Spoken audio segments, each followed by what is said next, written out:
that tell me is that it really would be unduly burdensome for the owners to find 230 square feet somewhere that they could remove, either by moving the house towards the street or, again, I understand what's been said about the driveway. I understand what's been said about there's a very large cedar tree that's right in the middle of that zone, but but my question is there a workaround where you could save 230 square feet and we could at least stay under the 14% rule of thumb, I guess, that the council's worked with in the past? I guess that's what I'd like to hear somebody address. Sounds like a question for the applicant to answer unless staff has. Well, and just as a reminder to council is that the 14%, again, the water quality transition zone is supposed to be a development-free zone. It's supposed to be at 0. However, residential property owners can get an administrative variance approved at 14%, but then anything above 14%. So really it's 0%, but administratively you can get a variance. It's still a variance, but you can get a variance up to 14%.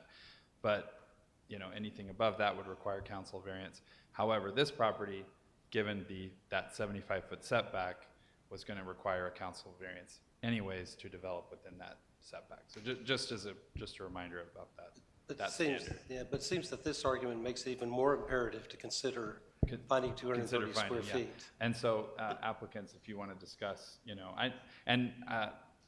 this is I believe the third iteration of the site plan, and there's been changes made to the driveway and to ensure that there was parking, but I also know the applicants did not want to remove trees. So if you guys want to go ahead and just maybe stand up there, or whoever's going to speak, so we can get it recorded on the mic.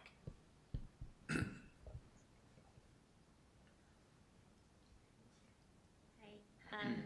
Thank you, Councilmember Burrell. So we did consider moving the house as far up as we could, especially we knew before hearing from the city that it was in this critical water quality zone, but mainly to preserve as much of a vegetative, natural environment in the back of the property. We also have donkeys that the property shares with our neighbor, which is my mom and dad. And so we wanted to also preserve the trees in the back, and knowing that is a runoff area for the creek next to the neighboring property. So we moved it as far up as we could with our builder, but we were also really conscious of the tree canopy and the root zone of the heritage oak that's at the top of our property, just above where the parking spaces are designed. And that was really important to us, to not disturb these really long roots that run up to where the parking area is. We didn't even want the builders to damage them by delivering concrete or anything like that. So we were cautious of that as well. I think we also were really wanting to be respectful of the 20-foot setback for our neighbor, Valerie and Charlie Burton, and not wanting to encroach or ask for a variance on their property as prior applicants have for this lot. We wanted to maintain respect for their prairie garden and their wildlife that they have, and not ask for anything further than the 20-foot setback to the neighbor next to us on the other side. Mayor Pro Tem. Just for clarity, on the diagram, which tree are we talking about? Tree 2808, it's a 32-inch live oak. 2808, okay.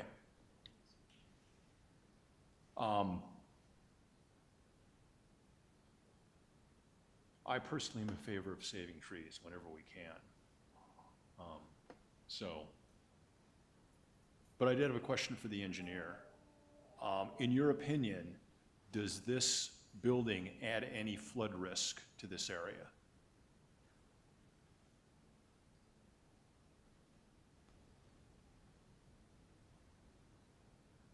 Does it? I think the amount of impervious cover where this building sits within the floodplain is fairly negligible to the overall Williamson Creek area. I believe Williamson Creek during the 100-year event has about 30,000 cubic feet per second flowing through it.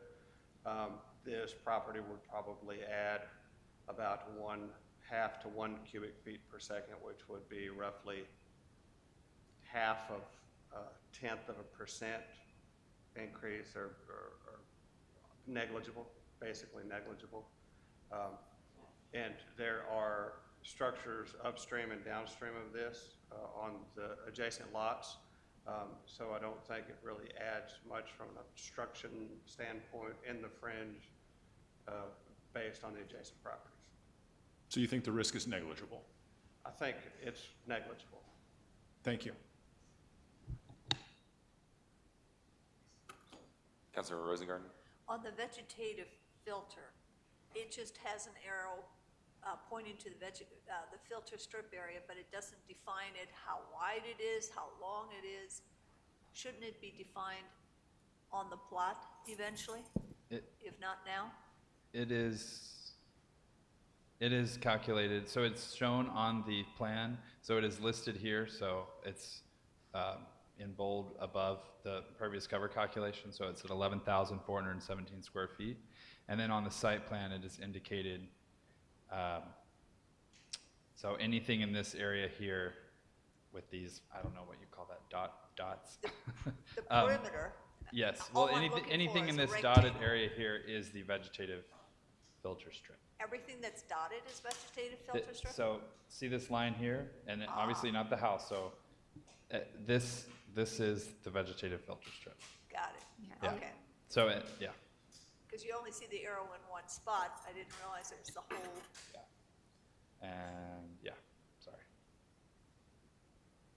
So anything with this, Dots. those dots, I don't know a better term to Grayed out area.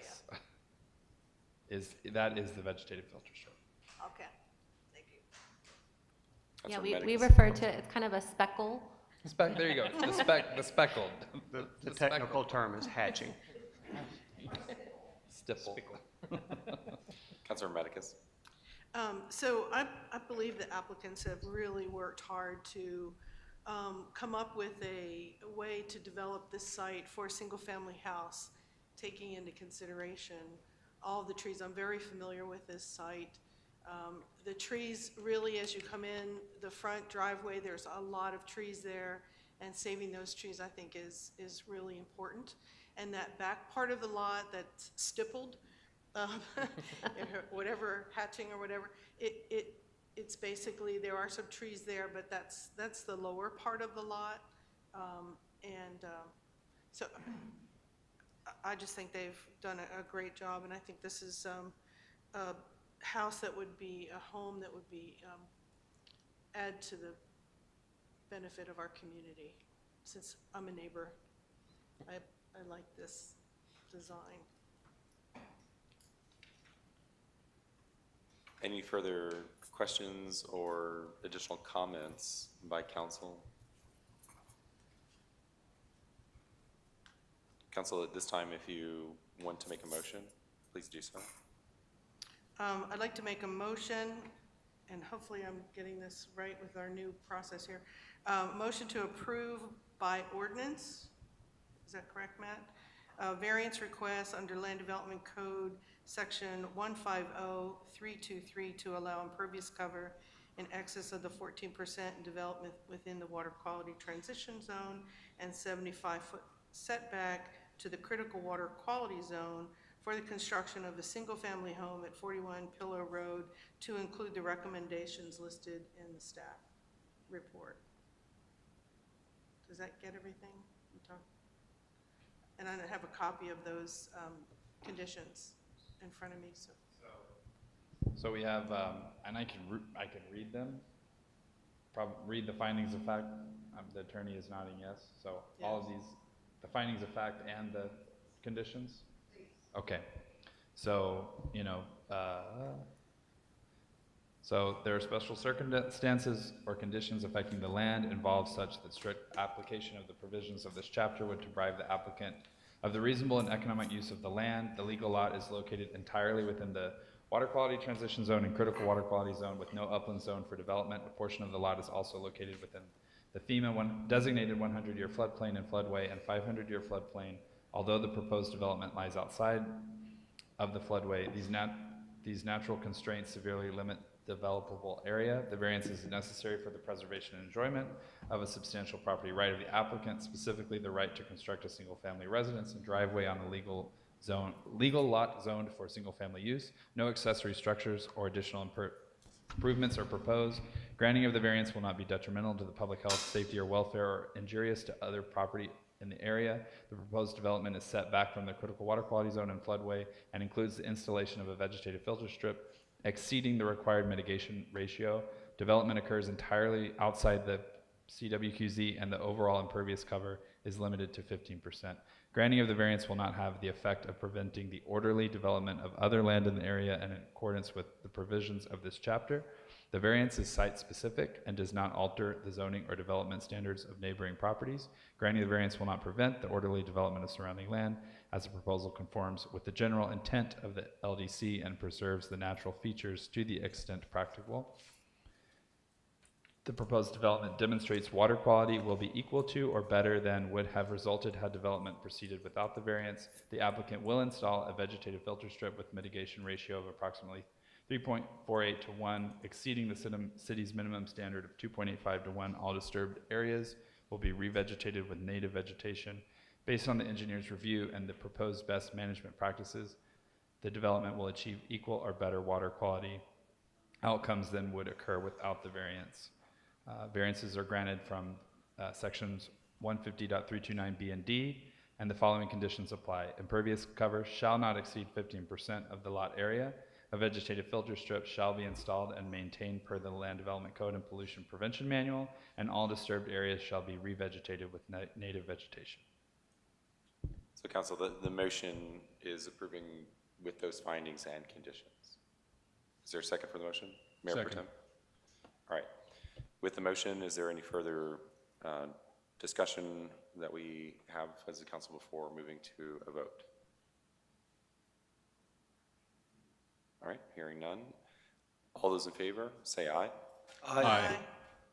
All opposed, say nay. All right, the motion passes. Congratulations, Thank you so and much. we look forward to having you rejoin the city. I know you already are, but I'm looking forward to the development of the site. Thank you so much. We truly appreciate it.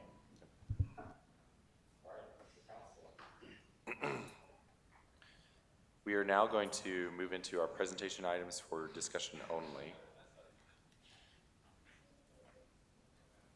We're on the next agenda item. This is presentation items for discussion only. This is number 9, the presentation and discussion of the villa's PUD. And I will hand this back over to the city administrator and the staff for introduction of this item. Thank you, Mayor. So yes, just a reminder, we're not taking any action on this item tonight. It's just a discussion and including some staff recommendations. So on May 7th of this year, the Zoning Commission held a public hearing regarding a zoning amendment request for 1030 Sunflower Trail, and specifically that request was for additional impervious cover. Following its deliberation, so the Zoning Commission did recommend denial of the request, and the request was not heard by City Council. The applicants pulled the request, but the Commission did recommend, as part of that denial, that the City Council initiate a neighborhood-wide review of the Villa's Plan Unit Development, also known as a PUD, zoning standards, and this recommendation was based on procedural uncertainties, inconsistent documentation, and resident concerns regarding clarity and fairness in the application of impervious cover limits. And I'm going to hand it off to Jerry, our Development Services Manager. Thank you, Matt, Mayor and Council. Jerry Rustoven, Development Services Manager. As Matt said, this is initiated by the request of the Zoning Commission. The specific issues related to the Villa's PUD and impervious cover have to do with the missing Exhibit A, which is referred to in the PUD ordinance. Staff has been unable to locate that Exhibit A. Exhibit A is the development plan, which would lay out the some of the site development standards for the PUD. The staff has found a document within the final plat, actually, that refers to Exhibit A, or has a piece of Exhibit A. It says page 3 of 63. 63 pages is an awful lot for a development plan. A development plan should simply lay out the site development regs for the PUD. So what we believe the missing pages are, I think what some people might call cut sheets or individual pages for each individual lot within the villa's PUD. So we're going to continue to look for that document, and if we cannot locate it, try to recreate it. So that would be a part of the effort undertaken with this item. The other one has to do with the restricted covenants. So we're supposed to be restricted covenants that would be done with each property sale. We have found that those have not been done. There was also some question, if you recall, when the council considered this item regarding the procedural, the correct process that should be used for making the change that was requested at 1030 to Sunflower Trail. The staff determination, along with the city attorney, was that it was a amendment to the PUD or a zoning case. That's what was before you earlier, although you took no action in the end because the case was withdrawn. However, the code does lay out the process for what is a major change to a PUD, which basically requires city council approval, and a minor change to a PUD, which can be done administratively. Staff would like to have some further clarification in our code. It gives a couple examples of what would trigger a major versus a minor revision. I think that we could maybe clarify that a little bit better than what we currently have.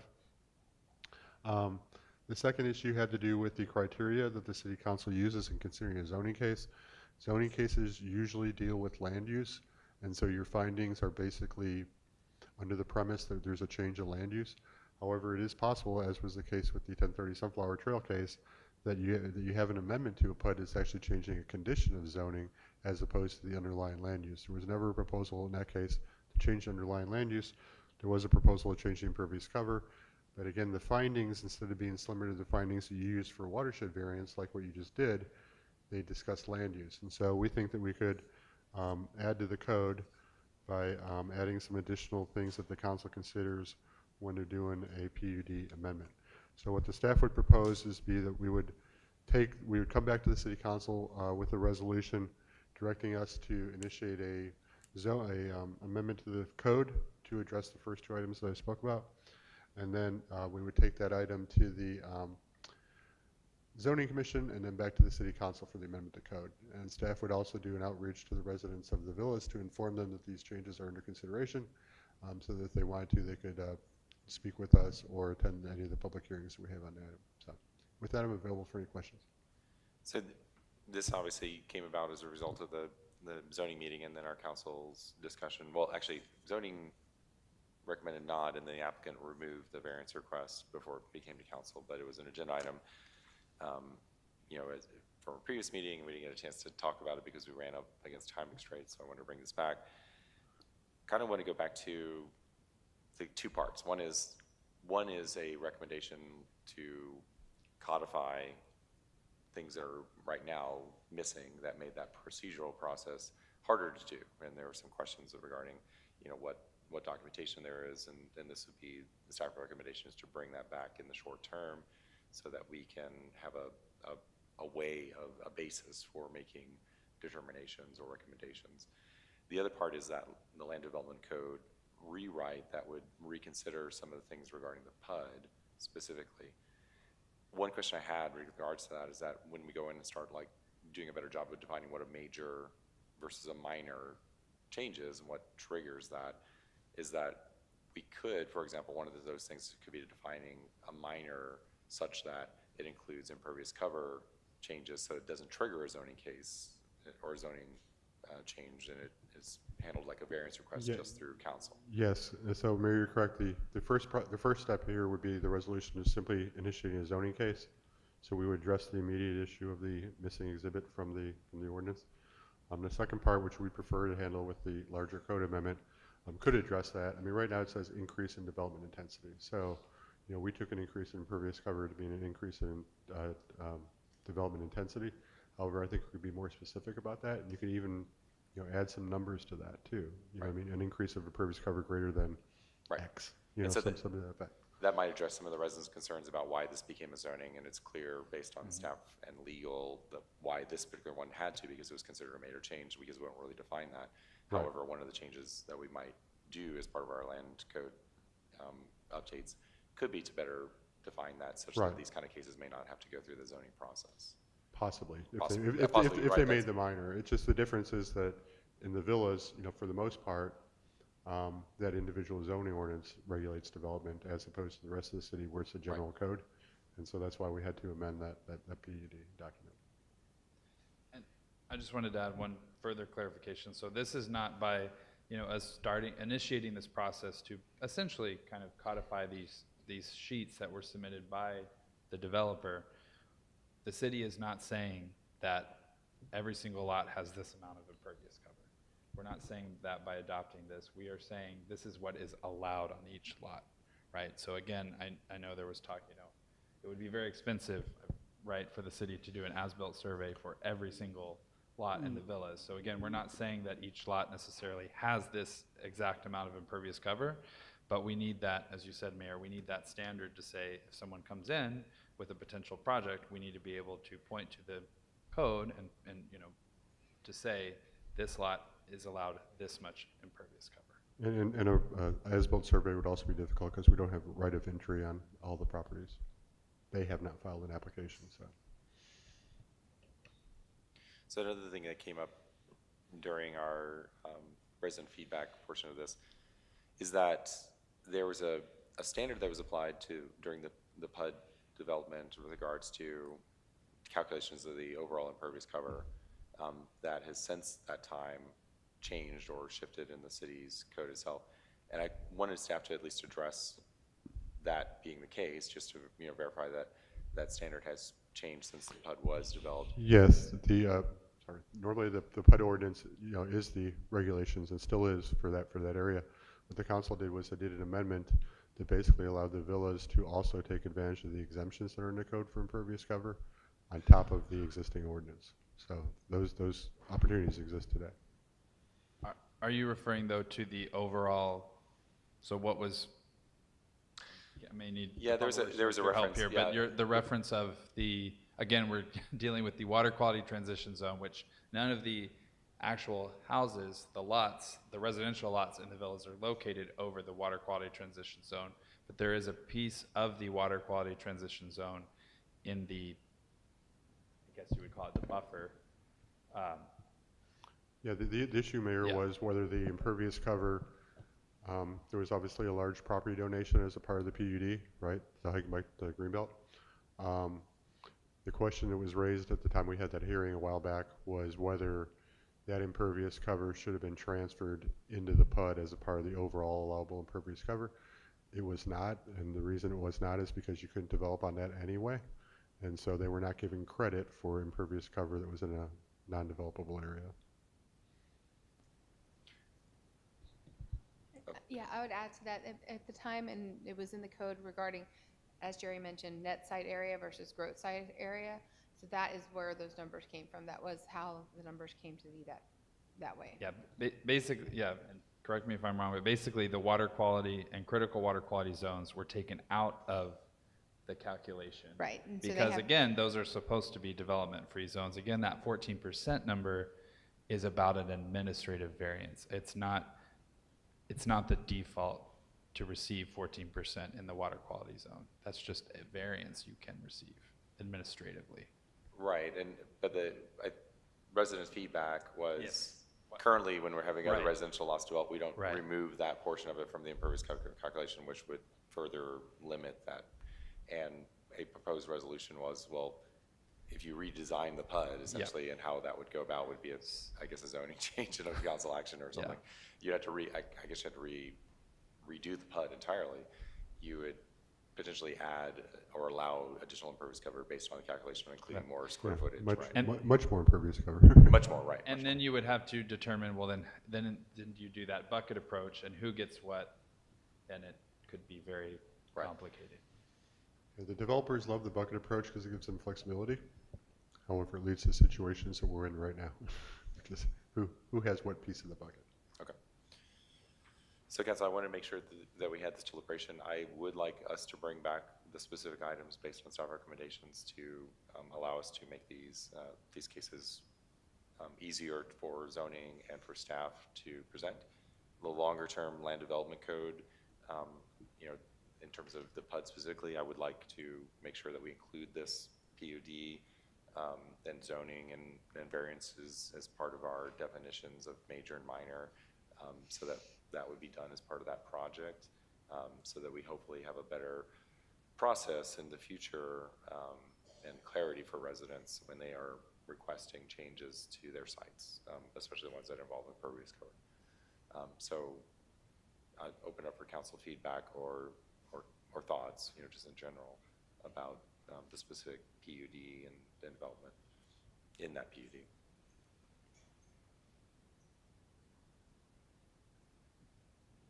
Councilmember Burrell? Yeah, I mean, I think zoning is one of the areas that perhaps tends to be more contentious than others. And to have unambiguous and clear and concise and accurate information and policies in place for that makes eminent sense to me. And so I would encourage moving forward with the modifications as recommended by the Zoning Commission to clear up the ambiguities and inconsistencies as best we can. It's my feeling.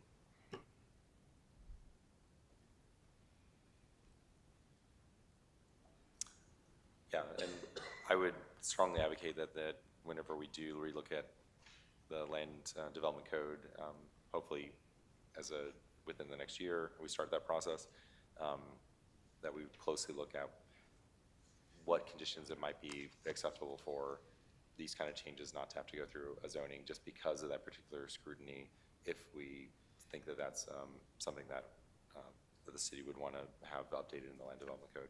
So that would be handled like any other variance in some cases.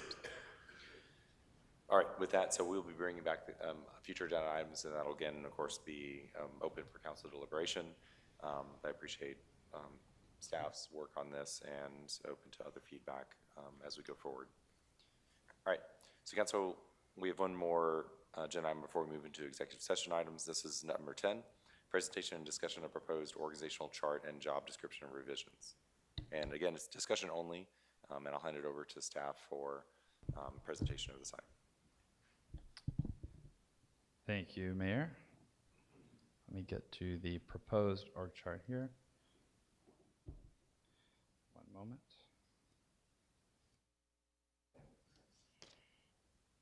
Okay, so again, this is an item for discussion only. No action is being requested at this time, although your feedback on this will advise the mayor and I as we proceed with filing the mayor's budget. So this proposal reflects recent staff turnover, and the goal here is to streamline and modernize internal support, particularly within the admin and public works departments. So the recommended changes are intended to improve efficiency, risk management, and continuity. This is not just necessarily about headcount. So the part-time accounting associate position, which had been with the city for a few years, recently resigned. Rather than refill that role, I am recommending eliminating 2 part-time positions, which would be the accounting associate and audiovisual technician. These are non-regular part-time positions, do not have benefits, and work no more than 20 hours per week. In the place, the proposal is to add 1 FTE, 1 full-time position, a new position called the payroll and HR coordinator, which results in a net increase of 1 FTE, full-time equivalent with benefits, but a reduction in total positions and increased redundancy in key areas. So this payroll and HR coordinator role would focus on biweekly payroll processing, which is in-house via Tyler ERP, employee onboarding and offboarding, leave tracking, and benefit coordination. Also assisting and sort of coordinating FMLA, workers' comp, employee injuries, and Texas Workforce Commission reporting. Clarification to make that this is not a managerial position. This position is technical and clerical in nature and would report to the finance manager, although of course would serve all departments of the city. There would be proposed changes to existing job descriptions, so the finance manager would absorb the former accounting associate duties. These are duties like bank reconciliations, journal entries, and other advanced accounting functions. And then, of course, the finance manager would have another person to supervise with the payroll and HR coordinator. It also, it changes the Public Works Administrative Assistant, which currently has duties split between the Public Works Department and the Admin Department. So that the proposal is to remove the HR generalist duties from the Public Works Admin Assistant position and refocus that position on regulatory support and internal administration, such as assisting with TCEQ reporting and utilities documentation and administering the city's conservation rebate program. And that position, the proposal would have it fully funded by the Public Works Department, where it was previously split 50-50 with admin. You know, the city has had discussions back and forth over the years of the potential benefits of outsourcing something, totally outsourcing something like payroll and HR. And the city did in quite a few years ago now, and for many years used a external payroll provider. But even then, when we were using an external payroll company, core functions like timesheet approvals, leave tracking, and data entry was still having to be done in-house. Since implementing the Tyler ERP system, the payroll has become more integrated with our financial operations, which is a big plus. It allows for real-time budget tracking and forecasting, particularly through the Tyler position budgeting module, and it supports more accurate departmental allocations, especially where we have employees split across multiple funds, like practically every employee or most employees in the Public Works Department, their allocation is split across multiple funds and departments. So outsourcing, if we looked at outsourcing payroll and HR, that would likely require either abandoning or duplicating parts of the system, which would create inefficiencies and potential integration challenges. So the budget impact of this proposal would be a net increase to the general fund of $40,500, roughly. And that's only an increase in $3,664 in the admin department and a $36,000 increase in the Public Works Department. Again, because of that reallocation of the Public Works admin assistant. We do plan to reflect this in the mayor's proposed budget that will be filed later this week. Of course, we can take into consideration any feedback you all may have this evening. Also provided in the report, I hope that was helpful for you all, was a 10-year staffing trend report. And I would say overall, the staffing levels have remained relatively stable. We've had, of course, gradual increases in both the admin and public safety departments. And then the Public Works Department, we have thankfully built back after the austere pandemic cuts. The current proposal represents a strategic reallocation of duties, not an expansion for expansion's sake. So be happy to answer any questions and would love to hear your feedback. And so I've been working with staff on obviously the transition of our part-time position and what the next steps are. I think this is, from my perspective, the redundancy in having payroll both on a full-time position for our city would be very helpful, because I often am approving payrolls when Kyle's submitting payrolls when he's on vacation, and that's not necessarily the best time to have issues, right? And having the redundancy of having another person who can be responsible for that on staff, and it just creates better, I think, efficiency for the city overall.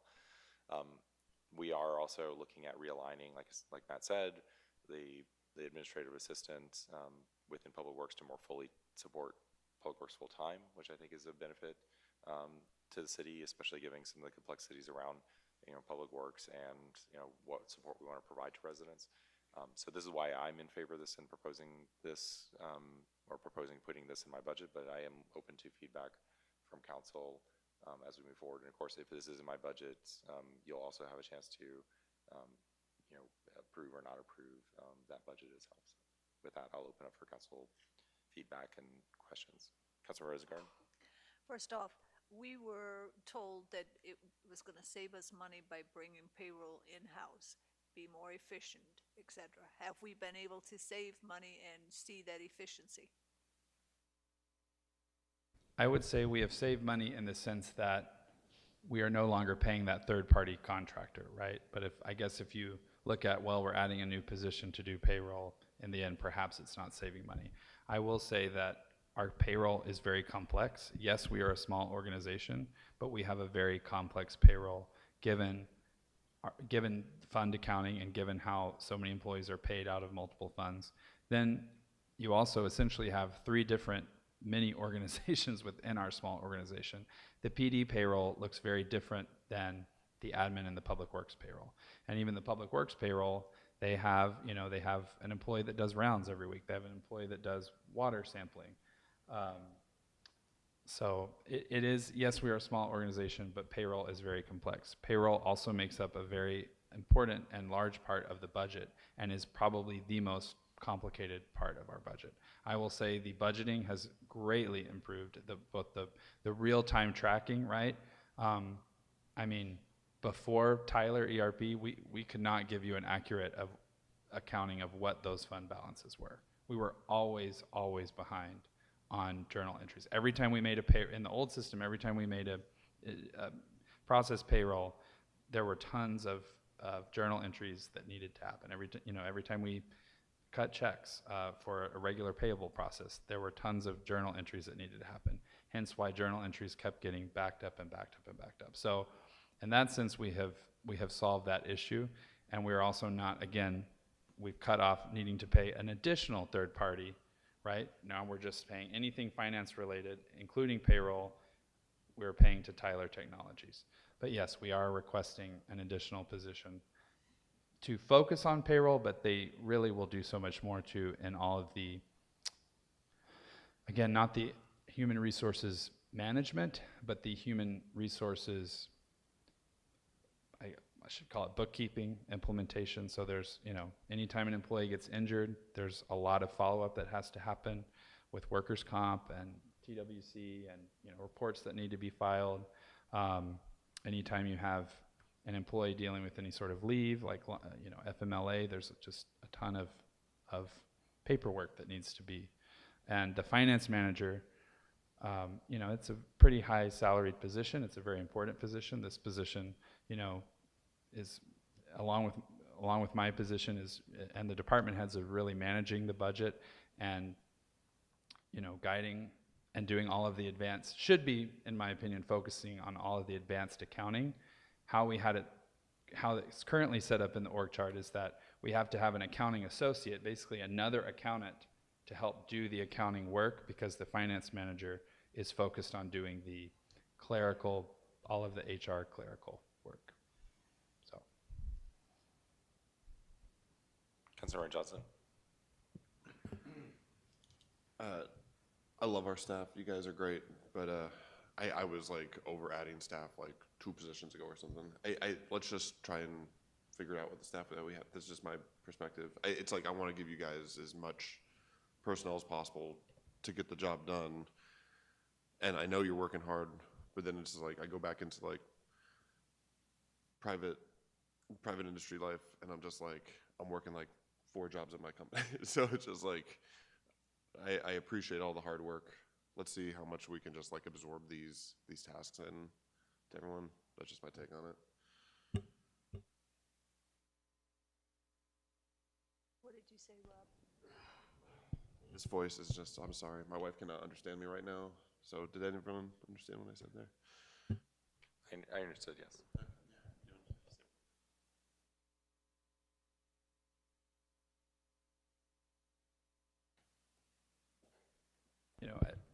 I will say, Sunset Valley, it's always been, as long as I've been a part of this organization, the term we throw around is you wear multiple hats, and you really do have to be a generalist, because you have to be able to do a little bit of everything.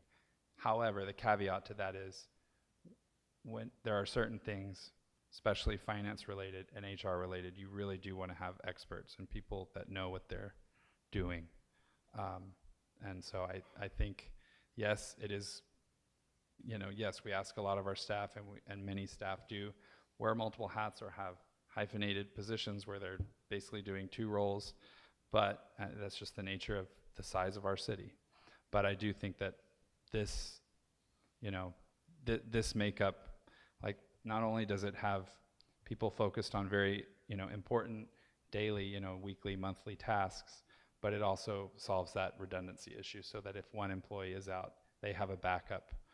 out for any reason, right? It can be a planned leave or there can be a catastrophe, Unfortunately, those can happen, and making sure that we have redundancy so that if a staff member is out, we don't lose that the city is continue to be able to function, especially making sure our police are paid and their, and our public works staff is paid and their, benefits are taken care of and things like that, so.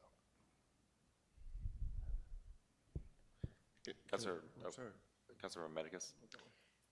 So if, one thing I've learned serving on city council and working with the city is that a lot of things fall through the cracks. And we try to find documents, we can't find them, we went from paper, we're trying to get good systems in place. And to me, this makes a lot of sense to have things really clearly defined what someone's role is, and to be having a finance manager running payroll, spending a lot of time running payroll when there's some bigger issues they should be focused on, makes a lot of sense to me. And when we look at the projects and the work that our Public Works Department does, dealing with all of those administrative tasks shouldn't be the role of someone that's in a salaried position. So it makes a lot of sense to me to do this restructuring, and that's just my 2 cents.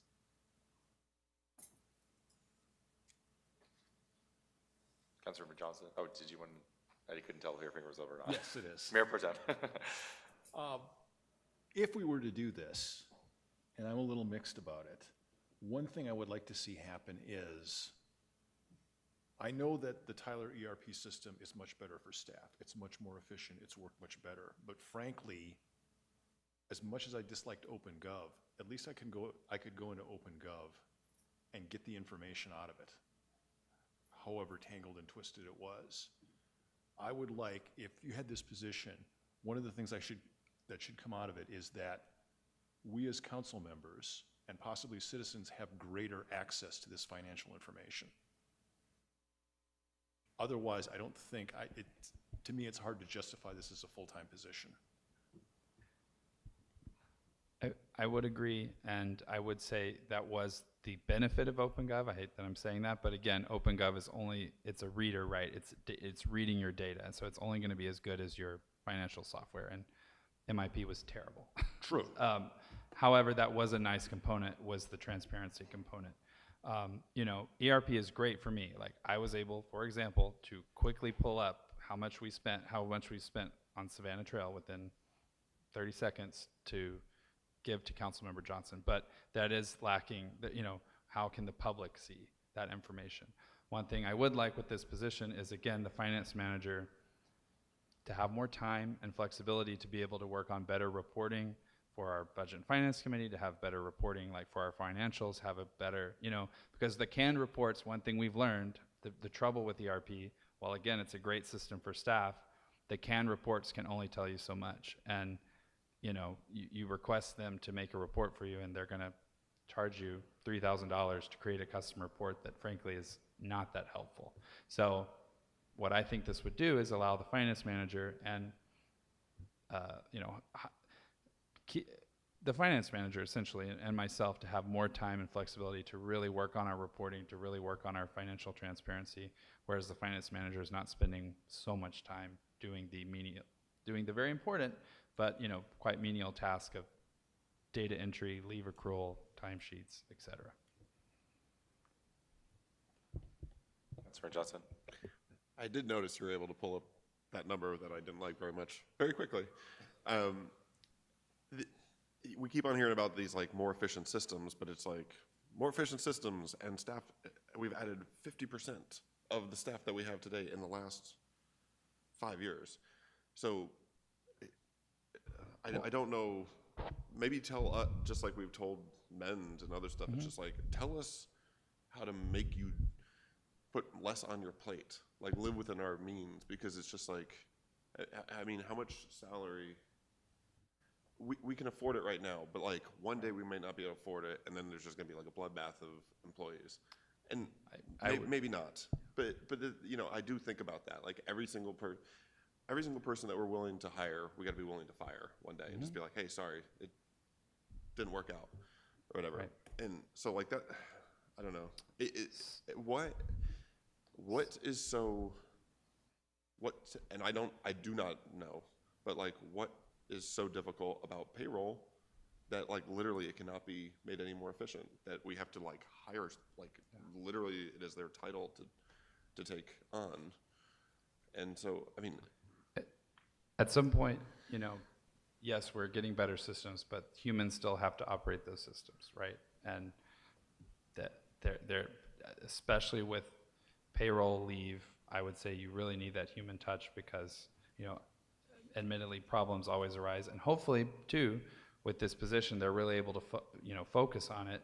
We can hopefully, you know, continue to be more efficient. I will say though, you said that we've increased staff by 50%. And if you're looking, that was at the trough, if you're looking from the pandemic, yes, Yeah. but in FY16 we had 30 total budgeted positions. It dipped to 29 in 17, but it's, you know, now at 37. yeah, You know. okay, so So- 25%. Yeah. So, but let's do yes, that is true. But I would say, you know, for a city of our size, we have a very complex budget. We have a utilities. So I have not seen a city that is small as us that manages their own utility infrastructure. That takes staff. We have a high level of expectation of public safety. That takes a lot of staffing, and you've seen the benefits of us adding, you know, public safety officers. Chief has been able to reduce the turnover. But each time we add staff, that also adds then to your HR needs, right? We've built back Public Works, which is great, but Public Works staff, unfortunately, they're going to get injured because that's the nature of their job, and that also requires then, you know, follow-up. And I think HR has been, since I've been a part of this organization, HR has practically been non-existent. So, and that's why these are separate and apart from the HR project, which is to modernize and update the manual. And I was intending to, you know, I've already been thinking about this position for a while. The intention was not to bring it this year. However, we had staff turnover, so, you know, we're faced with, do we keep the org chart as it is, or do we, in my opinion, make things more efficient by restructuring? And again, it's a net increase of 40K to the general. But I also know that that's adding benefits and adding a full-time employee, which then adds expense over time as opposed to part-time or temporary positions. And it's 40 for this one, and it was Right, whatever right. for the previous. It'll keep previous. going So up, yeah. maybe I am asking, just like, Yeah. push it back to us and just say, like, how do we, I mean, maybe there's appetite But for total payroll of the size that we have, but to me, it feels like, the creep. well, and also like payroll is like a perfect example of just like, oh, we got so big that we need someone to do payroll. Right. It's just like, well, It's the staff creep dilemma, yes. yeah. And So teach us how to live more within our means. We also, we used to have people go out and like read the meters of the Right. water meters.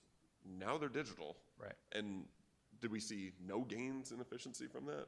Like we just added more people? So again, tell us how to, also those 2 extra police officer positions were supposed to be just like a buffer, but now we're just always staffed, which is nice, but you know, they weren't also always supposed to be there. I mean, that was like the whole point. We went into that with our eyes open about what those positions were for. So I'm sorry to like drag this one out, but it's just like, this is the one where I'm like, no.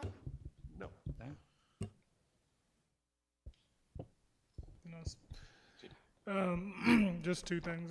Those 2 police officer positions are acting as a buffer. That's how they're working out right now. We're down 1, and yet we're able to maintain full staffing of what it used to be. We're still getting vacations out of the way. People can take off, so it's keeping morale up. And then number 2, I've been here for 7 years, and payroll has always been kind of a side job for somebody here. I don't want to throw anybody down, but in that 7 years, there's been multiple occurrences of where people didn't get paid. I can remember several years ago when we were short-staffed, I believe it was right before, July 4th weekend, the officers didn't get paid. And I was at home getting phone calls. It started a whole bunch of rumor mongering that, you know, we weren't getting paid. We still have incidents where payroll isn't right. I don't want to blame anybody. To me, it's a full-time job that should be handled professionally, and we're treating it as a side gig, and as a result, you're getting incidents where people are expecting an amount and they don't get it. It makes the organization, the city, look unprofessional, and employees talk.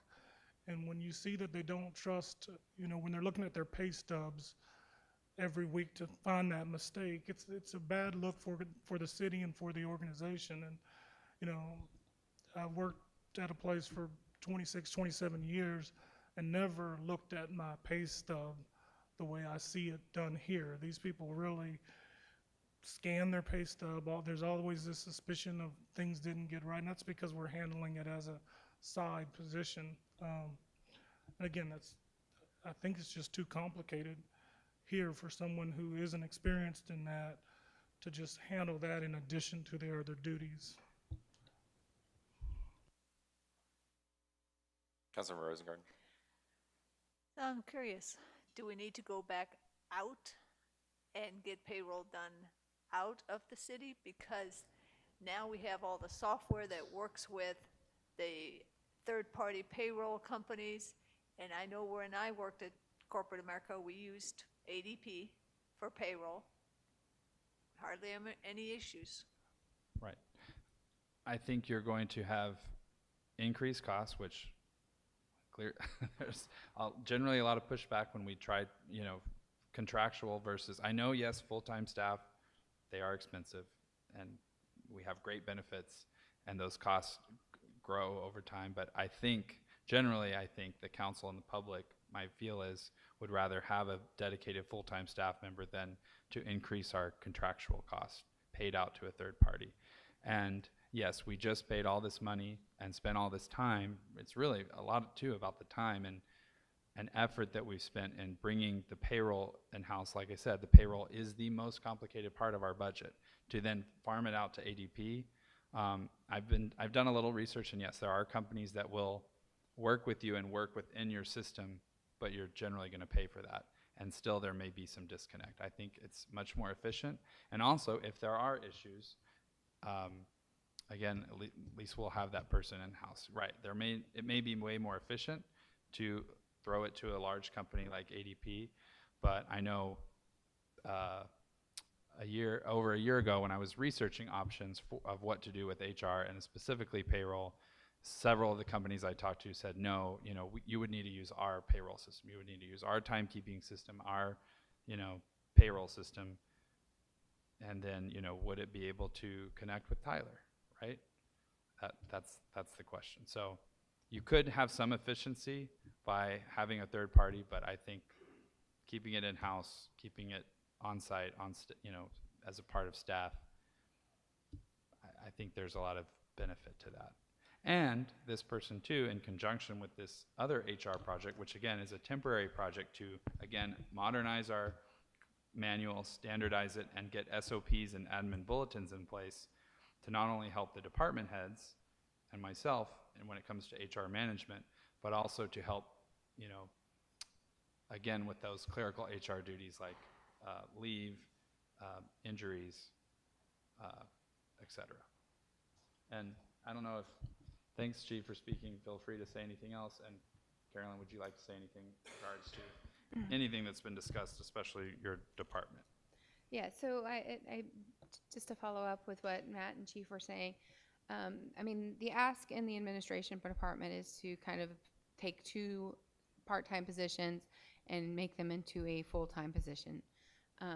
The ask in the public works department then is to take what is a part-time position and make it into a full-time position. Currently, we have the person in public works is split between public works and human resources. And when you have a person who is doing human resources, that always is going to come first. That is going to be a priority. So it really means that we don't get as much support in that area because we the human resource issues, the injuries, the workers' compensation, any of that stuff always has to take precedence over that. So we do need additional support to help with some of our compliance things, keeping track of some of the backflows and enforcement, and we're trying to get fog online, which is fats, oils, and grease, and the stormwater. We have a lot of permitting things that are within the Public Works Department that we could use additional support for and additional help in making happen. It would be very beneficial, I think, for us to be able to have a very clearly defined role for that person within the Public Works Department to be able to support the department and keep us going and keep us being able to keep on track with everything that we've been doing and just be able to do that. And I would say that given you mentioned multiple hats and things like that and absorbing different jobs and things like that, we have we have 7 different funds that our people are paid out of. So one minute we could be doing water, there could be doing wastewater, they could be doing brush, and then an emergency happens. So we are always constantly on the move trying to do things. We always get tons of citizen requests, and having software is great. It does make things more efficient, but it still requires people to make the actions actually go forward, and for us to support all of the residents and all of the visitors who come through Sunset Valley.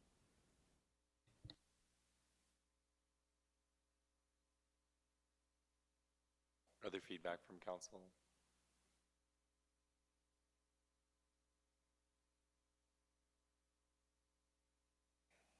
Councilor Rosengard. I just remember when Ray Jean did it. So we've got better software now, we got more people now, and Ray Jean did it. And also the write-up of the agenda.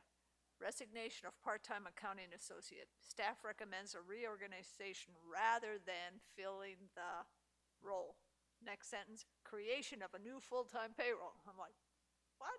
Rather than filling the role. And then we go right into creation of a new full-time payroll and HR coordinator position.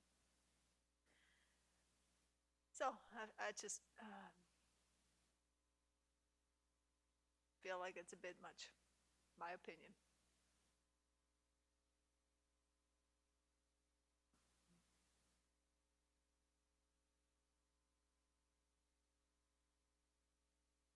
I'll invite members of the public that wish to speak.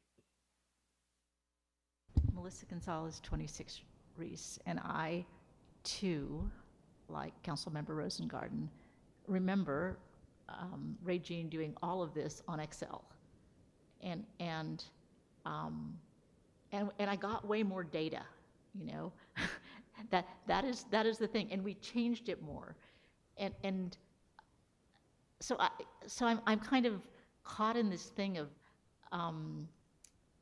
diminishing expectations. And to my knowledge, we were never, ever late on payroll in that situation. To my knowledge. Were we? Yeah, I missed a paycheck. When Ray Jean did it? Okay. Because I remember it being the first thing. All right. Okay, we won't dig it up. But I'm concerned about conflated asks. I have a lot of concerns about our current process. And to me, this is a conflated ask. And so it's very hard. I don't like toddler choices, which I sometimes feel like we've gotten into, where instead of council having large selections that like they used to, I see different pieces. And so if I was on council again, I would say I would want a bigger menu, and I would want things chopped up differently. And so I don't like conflated asks, because this to me is a conflated ask. I would do the analysis of each piece. That's just me, because then you get to do your choices rather than have it all come to you in a bundle. I don't like bundles. I never liked bundles. So that's my concern. I think you evaluate each piece of it, and then you move forward. So I'm not saying that everything they're saying isn't true. I just don't like the presentation, and that's just me, because I think each little piece of it deserves an analysis, because then you come up with different situations and different questions rather than the package yes or no. And so that's just a tendency I've watched over the last few years that I'm not fond of. So do I think we need to do our payroll better? obviously. If staff is telling me that, I believe it, you know. Am I sure this is the best solution? I'm not.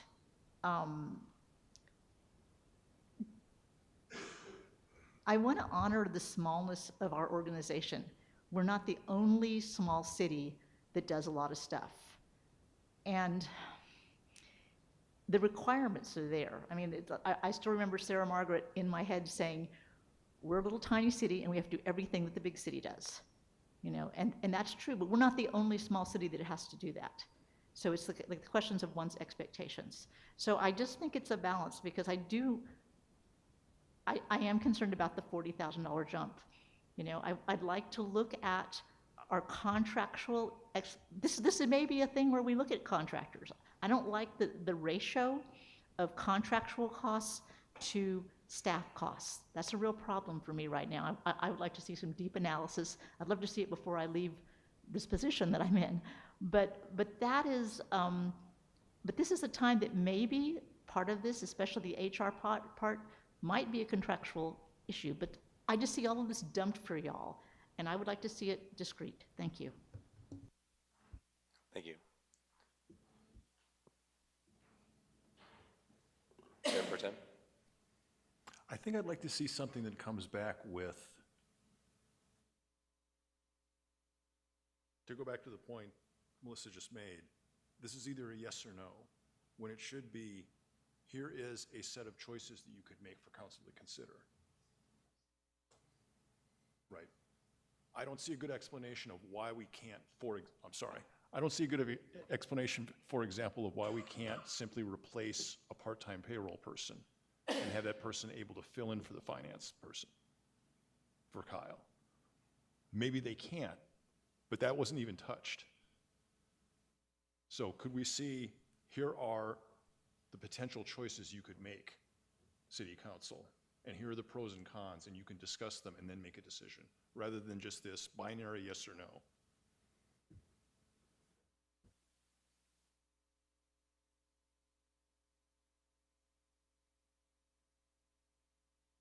Councilor Medicus? So I guess I don't feel like it has to be a yes or no. I think this is being brought forward for discussion, and we, as council members, have the right to pick it apart, piece by piece. Right. So I really don't feel like this is like you take the package or you don't.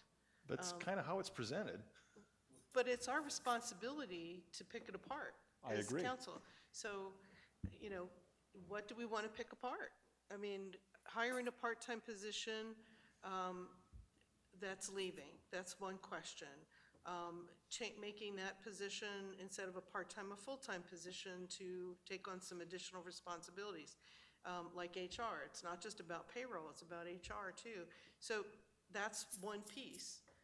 The other piece is the support for Public Works. So let's look at it piece by piece. We don't have to say we like the whole thing or we don't. You know, we can say, I mean, personally, I've been working around here a lot and I'm up here a lot, and I understand it and I don't really have a big problem with it, but I'm happy to take it apart piece by piece too. And this is the feedback that I want before going into any decision, and, you know, I want to make sure that council has an option or opportunity to provide this as part of a discussion-only item. We're not taking any kind of action. Ultimately, it's going to be up to council whether this is something that they want to move forward with, or they want to move forward with another option, or they want to keep things as is, right? You know, I think those are, to the Mayor Pro Tem's point, better presenting the information so that council has the ability to deliberate that. This is the beginning of that process. I entirely think that we can provide the additional information that council is requesting and needs as part of this discussion going forward before we adopt any kind of, you know, pay additional cost to our budget. So I will take this feedback and I'll work with staff on consideration of how we move forward in terms of getting the council information they need.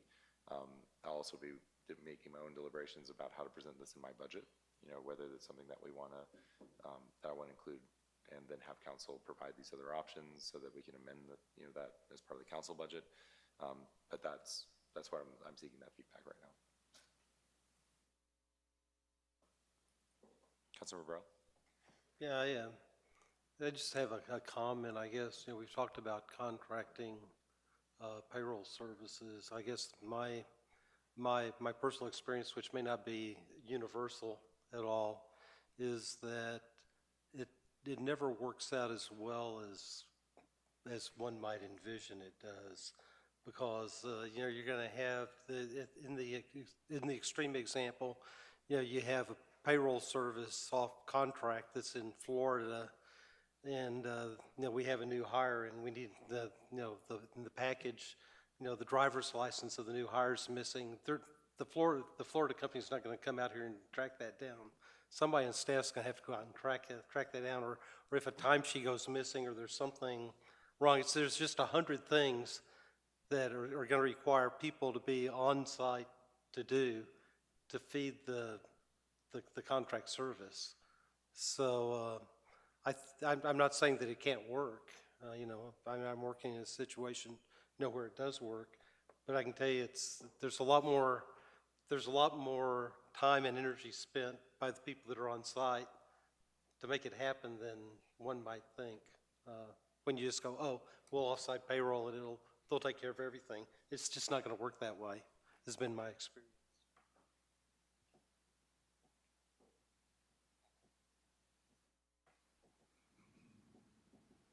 Council, Mayor Pro Tem. Mr. Mayor, are we going to need to have a resolution to extend beyond 9 o'clock? We are, but I was thinking that feedback was wrapping up for this particular agenda item, and so again, I appreciate council's deliberation of this and discussion, and I'll be working in terms of the next steps. At this time, we do have a need to extend our meeting. I would suggest that whatever motion it is extends it up for an hour, up to an hour per our city's code, so that we have additional time to cover our executive session items that we have still on our schedule.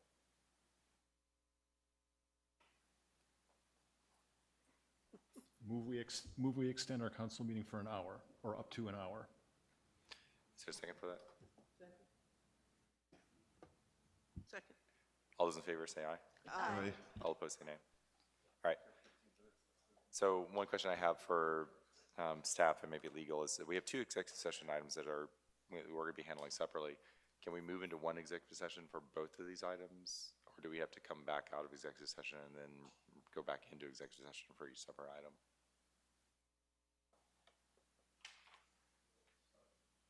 What's that? We can do both.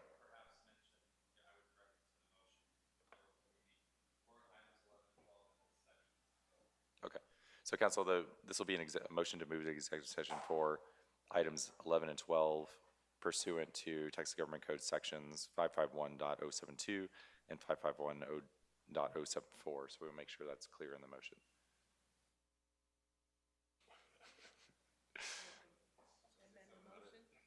Oh, you can say so moved. Is there a second for that? Second. All right, all those in favor say aye. Aye. All opposed say nay. All right, we're going to move into executive session at 9 o'clock, and we will not take any action in executive session. Any action will only be taken in open session.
All right. We are returning from executive session at 10 o'clock. We will be bringing back agenda item number 12 to a future council meeting. And I'll be working with staff to make sure that that we do that as quick as possible. Hopefully the next council meeting is what my intention is. But with that, we are ready for a motion to adjourn. Councilor Medicus? Motion to adjourn. Is that second? Second. All those in favor say aye. Aye. All opposed say nay. We're adjourned. I